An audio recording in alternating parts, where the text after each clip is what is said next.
Queridos amigos de la DECA, vamos a comenzar con las dos últimas clases que nos quedan. Atrás ya están los 7 sacramentos de la Iglesia Católica, que no solamente lo tenemos que ver, leer y estudiar, sino sobre todo lo más importante, que todo eso se pueda vivir de forma interior, pero también transmitir de forma exterior.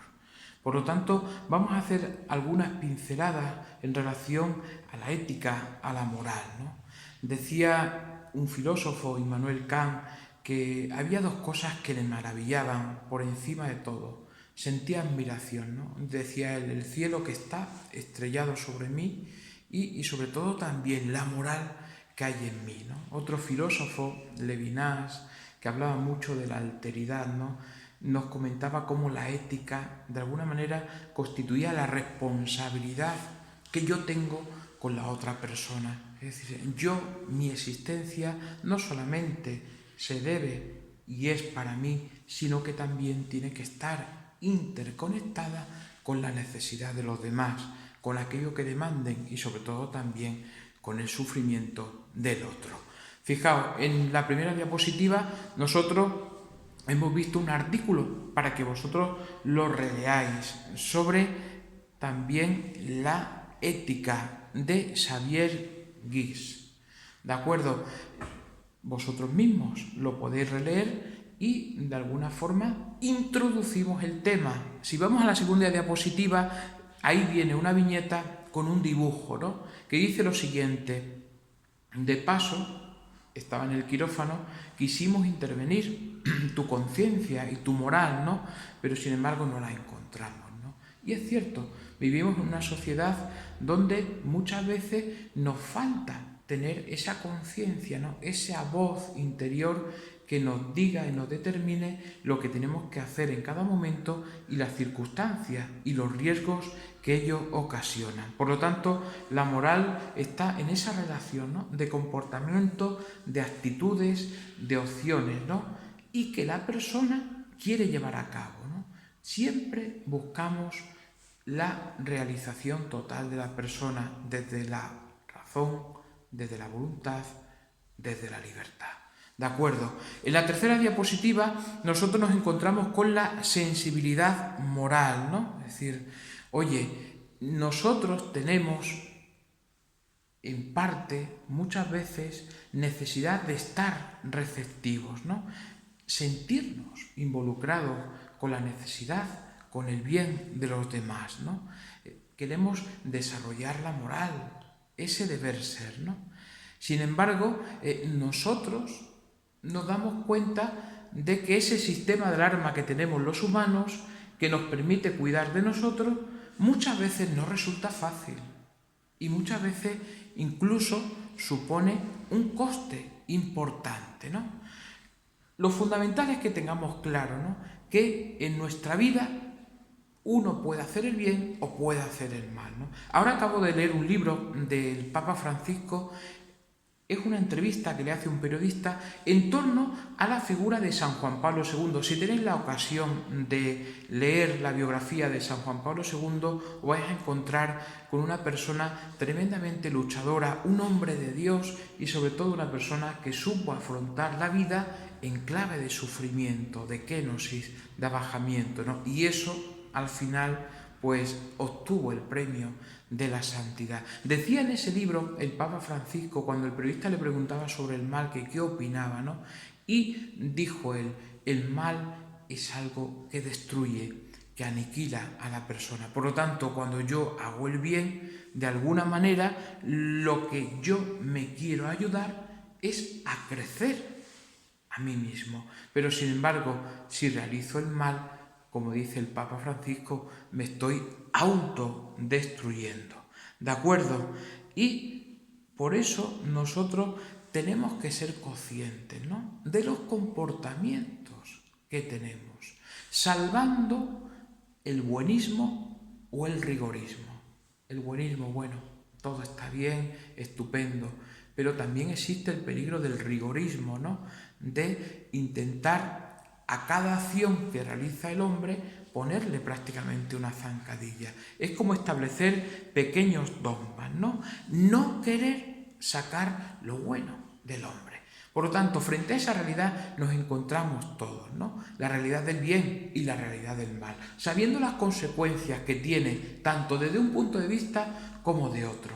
Y ahí, en esta tercera diapositiva, nos encontramos con esa sensibilidad moral, ¿no? Es decir, oye, yo estoy de alguna manera con intención de ayudar, ¿no? Siendo conscientes de que las obras no salvan por sí mismas, ¿de acuerdo?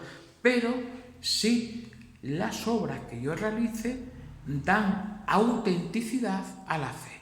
¿Y por qué esa sensibilidad moral no se desarrolla como se debe? Ahí tenéis un poco las características. En primer lugar, el individualismo, ¿no? Es decir, oye, me preocupo yo, el otro, sin embargo, me da igual, ¿no? Es como una especie de relativismo moral, ¿no? Yo tengo mi vida, la de los demás prácticamente no me importa, ¿no? Como pone ahí, que cada palo aguante su vela. El problema lo tienen los otros, no el mío. Mientras a mí no me llegue, me da absolutamente igual. La pregunta es, ¿no? ¿Por qué somos tan individualistas, ¿no? Es decir, quizás porque a lo mejor buscamos sentirnos especiales, quizás a lo mejor porque los medios de comunicación y la televisión, las redes sociales nos lo inculcan. Oye, si tú tienes el mejor vestido o tienes el mejor coche o tienes el mejor reloj, vas a ser mejor y más importante que otra persona que quizás no lo tenga, ¿no?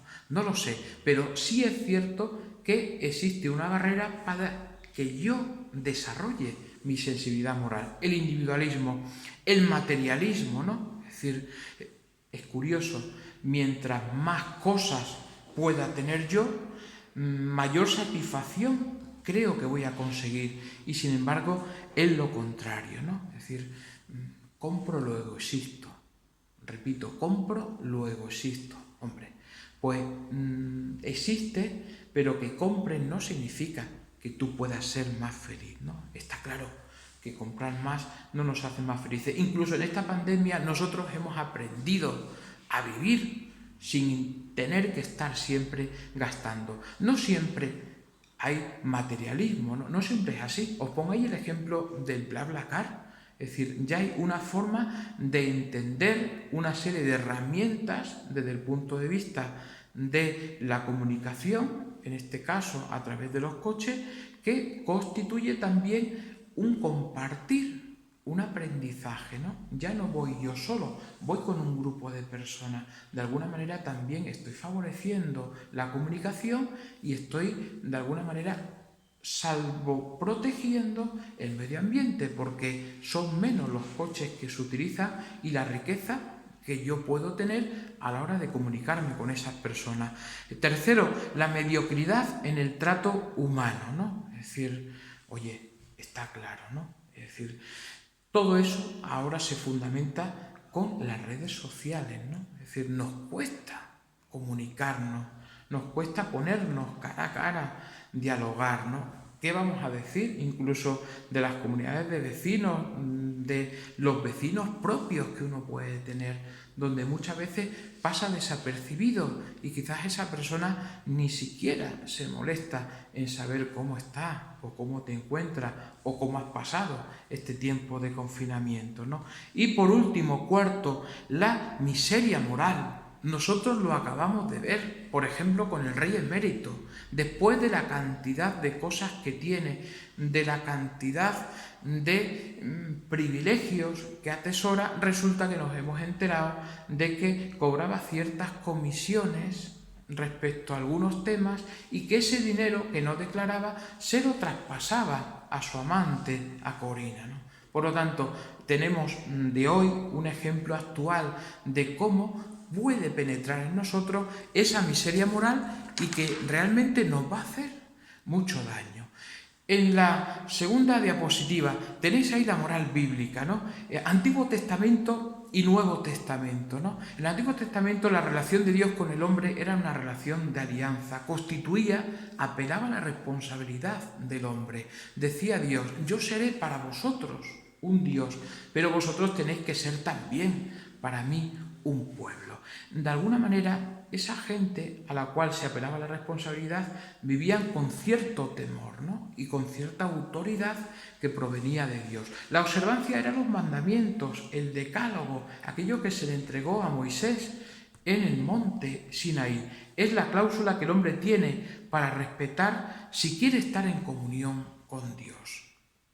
Por lo tanto, esos mandamientos que constituyen al Antiguo Testamento eran los que había que cumplir si tú querías, de alguna manera, seguir enlazado y en comunión con ese Dios. Claro, después llegará Jesús y le dará un sentido diferente, ¿no? Él lo dice en la Sagrada Escritura, yo no he venido a quitar la ley, es decir, no he venido a quitar esos mandamientos, pero sí a dar plenitud. Es decir, que cuando yo digo en un mandamiento no matarás, no significa solamente pegarle un tiro a una persona, sino que ese no matarás implica ya muchas cosas, como puede ser que yo anule a una persona, que yo insulte a una persona o que yo denigre a una persona, de alguna manera también la estoy matando. Pero respecto al Antiguo Testamento, en cuanto a la moral bíblica, estaba eso, la responsabilidad que tenía uno con Dios desde un cierto temor y los mandamientos que se desarrollaban. En el Nuevo Testamento, es decir, la entrada es en el reino de Dios, ¿no? Jesús es el que reconcilia a Dios y al hombre, ¿no? La vida moral del discípulo ya se caracteriza por el seguimiento a una persona, a Jesucristo, ¿no? Y nosotros caminamos detrás de él. Ya no se trata solo de cumplir desde el punto de vista judío con unas leyes. Hay una persona de carne y hueso que presenta unos ideales de justicia, de bien, de paz, de misericordia, de reconciliación y que nosotros tenemos que hacer el intento de seguir hacia adelante. El proyecto moral son las bienaventuranzas. Decía el Papa Francisco en una entrevista hace muchísimo tiempo, ¿no? ¿Qué destacaría de la Sagrada Escritura? Hombre, la palabra de Dios es palabra revelada, ¿no? Se ha manifestado a lo largo de toda la historia y es palabra sagrada. Todo lo que hay en ella edifica y construye al cristiano, ¿no? Pero decía así, yo me tengo que quedar, decía el Papa Francisco, con dos cosas me quedo. Primero, con el juicio final. ¿Y cuándo te vimos, dice Mateo, enfermo y no te fuimos a visitar? ¿Cuándo te vimos en la cárcel y no te socorrimos? Etcétera, etcétera. Pues lo que hiciste a uno de esos mis hermanos, a mí me lo hiciste. Por lo tanto, juicio final. Pero dice él, también destaco las bienaventuranzas, ¿no? Es decir, aquel que cumple mis palabras es un hombre coherente. Pero aquel que escucha mis palabras y no las cumple es como el que edifica sobre arena. Vendrán las tempestades y eso se caerá. El corazón del cristiano es ese proyecto moral, las bienaventuranzas, ¿no? Y nosotros podemos también entenderlo como el corazón del Evangelio, ¿no? Su contenido es divino, es decir, no está tanto al alcance de la razón humana, ¿no? Y así se manifestaba Jesús en esa bienaventuranza, exclamando: bienaventurados los justos, bienaventurados los que luchan por la justicia, bienaventurados los que trabajan por la paz, bienaventurados los limpios de corazón, ¿no? Dice la Escritura que Jesús hablaba con mucha autoridad y que la gente que estaba allí se quedaba absolutamente admirado. ¿De acuerdo? Por lo tanto, la moral bíblica jugamos con eso, ¿no? Por una parte, Antiguo Testamento, los mandamientos; por otra parte, ya jugamos con el seguimiento a una persona, Jesucristo, y sobre todo también con la bienaventuranza, ¿no? Que es, insisto, algo que todo cristiano tendríamos que conocer y sobre todo también que tendríamos que intentar vivir. En la quinta diapositiva nos encontramos con una viñeta de un hombre que tiene una copa, un hombre gordo, que manifiesta lo siguiente: me gano la vida dando lecciones de moral en público, ¿no? Pero en privado soy un corrupto. Y dice, no me gusta llevarme el trabajo a casa. Hombre, es evidente la interpretación que tiene esta viñeta, ¿no? La coherencia que tiene que existir entre una moral formulada y una moral vivida, ¿no? Es decir, y eso es lo que muchas veces los jóvenes también a los sacerdotes nos exigen que de alguna manera uno sea consecuente de sus actos. No se puede subir uno al púlpito y de alguna manera parafrasear ciertas cosas, pero sin embargo que después su vida no se corresponda, ¿no? Porque acabaríamos siendo, ¿no?, como ese grupo que estaba en tiempo de Jesús, que eran los fariseos, ¿no?, que realizaban ciertos comportamientos, ¿no?, pero que de alguna manera por dentro eran como sepulcros blanqueados, ¿no? En la sexta diapositiva, algunas preguntas para que vosotros también las meditéis y que intentéis dar una respuesta. Ya antes os he hablado del bien y del mal, ¿no? ¿Qué es eso del bien y del mal, ¿no? Es decir, ¿quién establece el bien o el mal, ¿no? Y nuestras creencias morales, ¿no? Referencias a las normas que regulan nuestra conducta, ¿no? Hay unas normas que regulan la conducta para saber lo que está bien de lo que está mal, ¿no? Séptima diapositiva, es decir, la persona tiene un valor absoluto en su dignidad. Yo, aunque lleve mucho tiempo con una persona, al final me acaba sorprendiendo. Pero si yo pensaba que no sabía todo de ti y después resulta que eso es lo que ocurre, ¿no? Que la persona, primero, no es algo, es alguien, no es un objeto, no es una mercancía, no es un instrumento, sino que la persona tiene que constituir un fin en sí misma. Pues esa persona tiene un valor absoluto en su dignidad, la dignidad de los hijos de Dios. Si nosotros decimos que hemos sido creados por Dios, tenemos la necesidad de acercarnos a aquel que ha constituido nuestra identidad y aquel que constituye nuestra referencia. Por lo tanto, fijaos, ¿no?, qué maravilloso poder entender la moral como aquella dignidad de los hijos de Dios. Esta séptima diapositiva es importante, ¿no?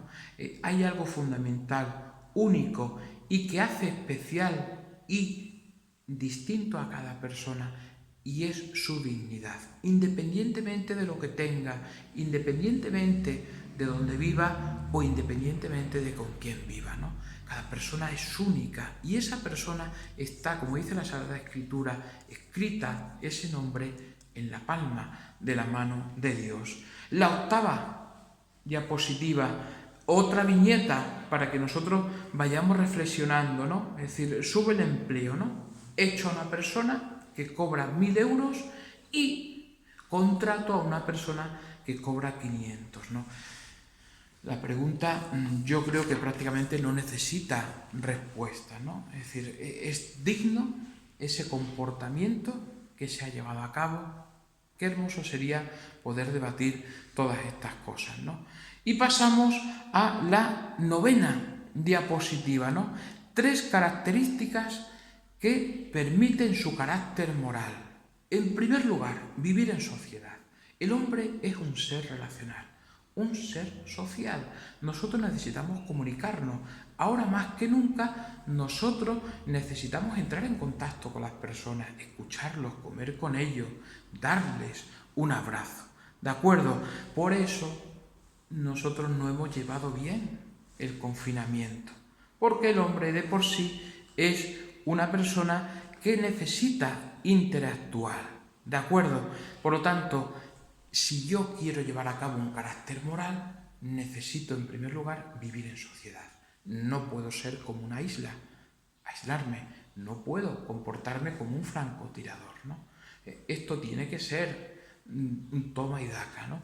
En segundo lugar, la libertad, ¿no? El hombre, por encima de todas las cosas, siempre va a tener la capacidad de elegir, ¿no? No se trata de un determinismo, ¿no? En el determinismo no hay libertad. Estamos hablando de un indeterminismo, ¿no? Obedece a unos fines individuales que la misma persona rige, ¿no? Por lo tanto, ese carácter moral se tiene que vivir en sociedad, se tiene que vivir también en esa libertad que me permite a mí la capacidad de elegir, y después también a través de la conciencia, ¿no?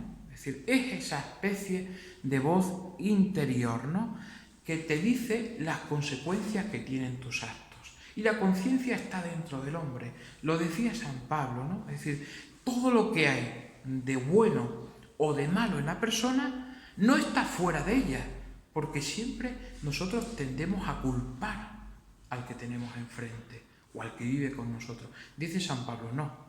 Es decir, todo lo bueno y lo malo que uno pueda tener reside en el interior del hombre. Es decir, que el culpable de las cosas que vayan bien, regular o vayan mal, no depende solamente del otro, sino que también forma parte del impulso que yo le dé. Por lo tanto, si yo quiero llevar a cabo, es decir, ese carácter moral, es decir, tener esa pertenencia, necesito vivir en sociedad, necesito ser una persona libre y necesito también tener conciencia, ¿no?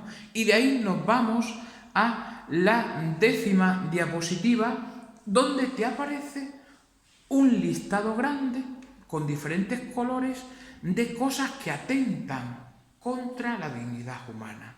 Claro, cuando tú te acercas a esa diapositiva y ves la cantidad de nombres que aparecen, como puede ser violencia de género, te das cuenta de que la sociedad a lo mejor no camina en la dirección correcta que debería de ir.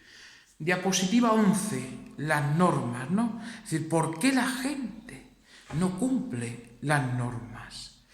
Lo hemos visto ahora, en este tiempo de confinamiento, ¿no? Nos cuesta muchas veces acatar una serie de normas, ¿no? Sabiendo que no solamente son para mi beneficio, sino que afectan también a los demás. Quizás a lo mejor porque nuestra vida, nuestra persona está orientada al egoísmo, ¿no?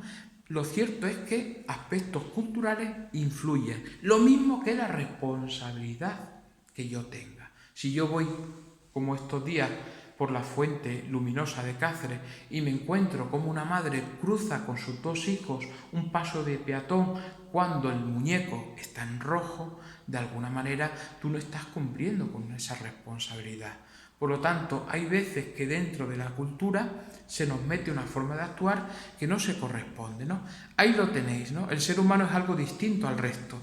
Necesita vivir en sociedad, racionalmente. No es lo mismo un pez que un niño recién nacido. El niño recién nacido va, de alguna manera, absorbiendo todos los conocimientos y todos los comportamientos que sus padres le van inculcando, ¿no? Las normas regulan el comportamiento de los seres humanos. Y ese regulamiento se produce en una sociedad determinada, ¿no? Sabiendo que hay normas que son legales, que están tipificadas en el Código de Derecho Civil o Derecho Canónico, pero que hay normas que también son morales y que no están registradas en ningún sitio y que, sin embargo, tampoco tienen ningún tipo de penalización, pero dependen de nosotros. Si yo voy al campus universitario y veo que una señora va al hospital y que prácticamente no puede mantenerse en pie y yo voy todo cómodo sentado en mi asiento en el autobús, de alguna manera estoy incumpliendo una norma moral, ¿no? ¿Se me va a imponer alguna sanción por ello? No,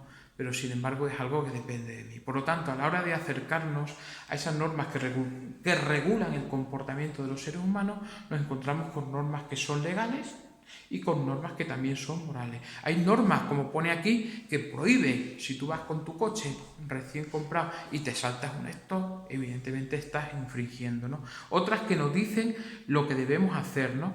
El hecho, dice la diapositiva al final, de que existan normas, no quieren decir que todas sean buenas, ¿no? Es decir, hay normas que son absurdas o hay normas que también nosotros consideramos que son malas, ¿no? Es decir, si yo, por defender la dignidad de una persona, ataco un país, de alguna manera esas normas que yo estoy llevando a cabo tienen una consideración mala, ¿no? Y hay normas que son absurdas, es decir, aquí tengo recogidas dos, ¿no? En Chester, en Inglaterra, los galeses no pueden entrar en la ciudad antes de la salida del sol. Ya ves tú, es decir, en Francia es ilegal ponerle el nombre a un cerdo, por ejemplo, el nombre de Napoleón. Por eso digo, ¿no?, que hay normas que son absolutamente absurdas. Y hay normas no escritas. Hay normas no escritas. Es decir, y que se respetan en muchos pueblos. Tú te encuentras con un grupo de amigas o de amigos que te dicen, mira, yo tengo como norma todos los veranos, los primeros 15 días de agosto irme al pueblo, porque yo me encuentro con mis amigas, porque me encuentro con mis vecinos, con mis seres queridos. Entonces yo ya tengo como una especie de norma establecida de que eso es así. Lo mismo que cuando uno va a un pueblo. Parece que tiene que, de alguna manera, someterse a aquello que tradicionalmente se va haciendo y que no está recogido en ningún sitio, ¿no? Eso es importante, ¿no? Sobre todo la realidad de que hay una serie de normas y que nosotros tenemos que vivir con esas normas para de esa manera estar mejor en sociedad, cumplir con una moral y con una ética que nos va a hacer crecer como personas. En la diapositiva 12 tenemos ética, moral, valores. La palabra ética deriva del latín ethikos, ethos, que significa costumbre, hábito, ¿no? Se refiere al estudio de la disciplina que se interesa por los actos de aprobación o desaprobación, por los juicios de valor, ¿no? Lo que está claro es que nosotros necesitamos formar ciudadanos que sean responsables, ¿no? Es decir, el único modo de contar con buenos profesionales es que tengan responsabilidad, ¿no? Es decir, porque es cierto que la falta de ética está ahí, que la falta de moral está ahí, pero ¿eso de quién es culpa? ¿De la escuela? Es decir, no, la escuela refuerza todas estas cosas, ¿no? Es importante diferentes acciones que yo realizo para el desarrollo de la convivencia y eso se lleva a cabo a través de la escuela. Aprecio por la democracia, participación en lo social, en lo político, respeto y aprecio a la diversidad, ejercicio responsable de la libertad, el conocimiento y el cuidado de uno mismo. Y también se puede añadir el cuidado de la casa común, del mundo, ahora que está tan de moda y ahora que está tan necesario el cuidado del medio ambiente. Es decir, por lo tanto, todo eso desde el punto de vista de la escuela queda reforzado. Lo mismo que en la empresa, ¿no? Es decir, vale todo para conseguir unos objetivos propuestos. Es decir, solo el objetivo económico y los principios éticos. Quizás a lo mejor interese, ¿no?, que aquellas personas que trabajan en una empresa intercambien las ideas, que tengan confianza, que tengan fiabilidad, ¿no? Por lo tanto, es importante hablar de ética, hablar de moral, hablar de valores. Y es importante por eso, ¿no? Porque forma ciudadanos responsables, ¿no? Más allá de diferentes objetivos o compromisos a adquirir, resultados a llegar, ¿no? Y eso se ve tanto en la escuela como en la empresa. Qué bonito sería que vosotras y vosotros hicieseis ese trabajo, ¿no? Oye, ¿cómo la escuela desarrolla un tipo de moralidad, ¿no? Es decir, ¿desde qué punto de vista? ¿Cómo yo, que voy a ser profesor dentro de poco tiempo, desarrollo una ética con mi colegio, con mis alumnos, con mi trabajo, ¿no? En la diapositiva 13, ¿no? La ética es la disciplina que logra reunir las características de una ciencia. ¿Por qué? Porque elabora unas hipótesis y unas teorías, ¿de acuerdo? Y se exponen una serie de conceptos. Esto no es fácil, ¿no? Como decía Aristóteles, nosotros necesitamos entrenarnos, ¿no?, como el arquero para dar siempre en la diana, en el blanco. La ética, fijaos, es igual al carácter. Es decir, ¿qué significa? Que tú y yo vamos tomando decisiones a lo largo de toda nuestra vida, desde un punto de vista personal y desde un punto de vista también social, grupal. Y esas decisiones que vamos tomando nos determinan día a día y son fundamentales, ¿no? Tenemos que estar predispuestos. Si yo no tomo las decisiones correctamente, eso va a repercutir tanto de un punto de vista positivo como desde un punto de vista negativo. Por lo tanto, la ética es igual al carácter. Ese carácter es igual a la virtud, eso que decían los griegos, el arete, la excelencia. La virtud hoy día nos cuesta, ¿no? Hay veces que parece que es más satisfactorio que nos diga que somos personas inmorales que somos personas virtuosas, ¿no? Es decir, la virtud es lo contrario al vicio, ¿no? Y esas virtudes están ahí, ¿no? Y por supuesto que no han pasado de moda y que son necesarias y que son urgentes de realizar. ¿De acuerdo? Por lo tanto, la ética es esa disciplina que reúne las características de esa ciencia porque elabora una serie de hipótesis, de teorías y que expone conceptos, da a conocer esas categorías, ¿no? Y la ética te imprime un carácter, ese carácter es igual a la virtud, ¿no? Y las materias de estudio pueden ser de la ética la coherencia, la consistencia con la realidad, la viabilidad, la universalidad, todas esas cosas, ¿no? Diapositiva 14, ¿no? Podemos observar que la ética es una rama de la filosofía y la moral constituye su campo de acción, ¿no? Es decir, es fundamental tener una cosa clara, y es que la ética no dirige la vida de los hombres, ¿no? Ella se va a dedicar simplemente a explicar el concepto, es decir, todo desde el punto de vista del plano normativo, ¿no? Es decir, en cuanto al concepto de conciencia, como pone la diapositiva 14 al final, es decir, no determina lo que es, ¿de acuerdo? Sino lo que debe de ser. No determina lo que es, sino lo que debe de ser. Vamos con la diapositiva 15, la moral, ¿no? La palabra moral tiene su origen del término latino mores, ¿no? Moris, costumbre. La moral se concreta en las normas de comportamiento aplicadas en la vida cotidiana, ¿no?